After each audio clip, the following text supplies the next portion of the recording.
Hello, good morning, and namaste. Today, we are going to discuss about yoga, myth, chakra, and sutra. This is a very interesting topic. Ever, most of the yogis wanna have the clarification. Yoga, myth, chakras, and sutras. What these are the frequently used expressions in yogic science. And today I have got a better opportunity to explain these ideas. And probably, you know that very simple definition there is what yoga is. Yoga is a union of body and mind. What makes the union? When found self or atmana, if it is found, and by that is connected mind and body, and that is the yoga actually.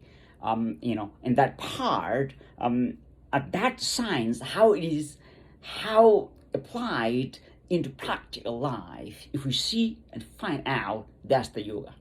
But a little further, some people say this is the myth. And what is myth? Myth probably the ancient story or unbelievable prediction, assumption, and story. Probably the myth. And chakras are the central part or central of the power or energy centers. And sutras are the formulas, method, and techniques. Especially those are defined in that way. But let me go and dive into them and express about the myth. Most of the people around the world guess that yoga is the myth. And however, who are the real practitioners of the yogic science who practice and who are the real yogis, and they have their education from the university and colleges and even in schools, they got education. They don't say the myth. The outsider who don't have any knowledge, who did not even studied any degree, any education, they say the myth. And there is one also story that at the beginning, the earth, means like universe, was going to form, and that time, what had happened is, Mahadev started doing practice, yogic practice, like he was in deep meditation, and doing yoga and postures and asanas. He was perfectly doing that, and in that locality, let's say Kailas, because Mahadeva was used to live in Kailas mountain, Kailas Parvat. And so many people got that message that there is a profound yogi. There is a profound Adi Yogi, means fast yogi, coming there and doing practice like meditation and dhyana and tapas and those ideas. When they see that, they got shocked, and everybody went there. All people, so many people attracted and went there and to see. And is really one guy just sitting there and doing the yoga, saying,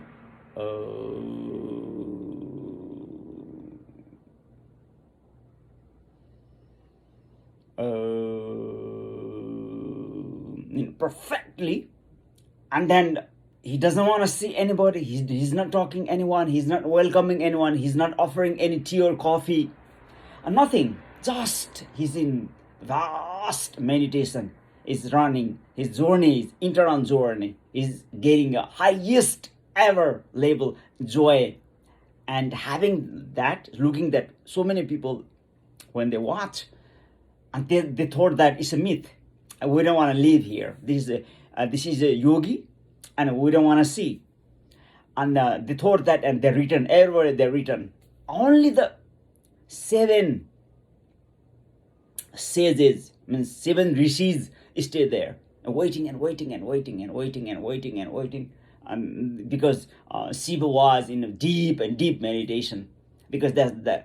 And then what happened is, those 7 rishis did not leave. They stay in there, because they thought that they got a real yogi, a real meditator, a real person they found, and they stayed there. And among there, those are 7 rishis. And then later on, when Mahadeva taught the real yoga to those 84,000 styles of yoga, and then those types of knowledge, when they got and understand, and those 7 sages known as later on 7 Maharishis, they're called 7 Maharishis.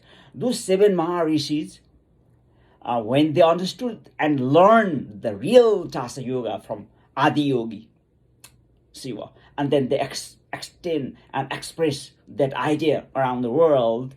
And for them, this is not a myth. It's a real. Yoga is a real science. They learn and practice. But other people who written back, hundreds of thousands of people written back, they didn't wait. Those, for them, this is a myth. There's nothing to do with them. That originality, there's from the real science, from the myth science, from myth or from the real, with the contradictory. The in between, yoga got a birth from the Adi Yogi. And first time, he taught those styles to his disciple Parvati. And Parvati taught the Ganesha, the son of the Parvati. And also teaching those 7 sages, like 7 rishis. They later on they turned into Maharishis. And then yoga started spreading around the world. That's the thing there is. And today in modern science also, in modern time also, there's a myth still there is. Flexible people can practice the yoga. That's the myth. Flexible people. Because to practice yoga, you no need to be flexible. Just anyone can start. Starting, no problem. Because starting, anyone can start. But they need to ask the doctor before starting the yoga. That's why before starting the yoga, they need to have a insurance, for example, insurance ready. So that anything happen, that expenses can be covered. And then the myth is flexible people only can do the yoga. I mean, only the good people without disease can do the yoga. That's totally wrong and myth. So that anyone can start the yoga, but they should ask at the beginning to the doctor what's the condition there is, because those part a little bit focus on. And second myth is like a chakra. What about chakra? Because right now, in our body there are glands. Some of the glands there are, but in yogic science, so for example, pituitary gland, for example, or adrenal gland, for example. But in yogic science, their third eye is known as Jnana Chakra. But this happens after the practice, not before the practice. What the thing is, those other than the non-yogis, or they think that, okay, this is myth, there is no chakra. Because they don't find that.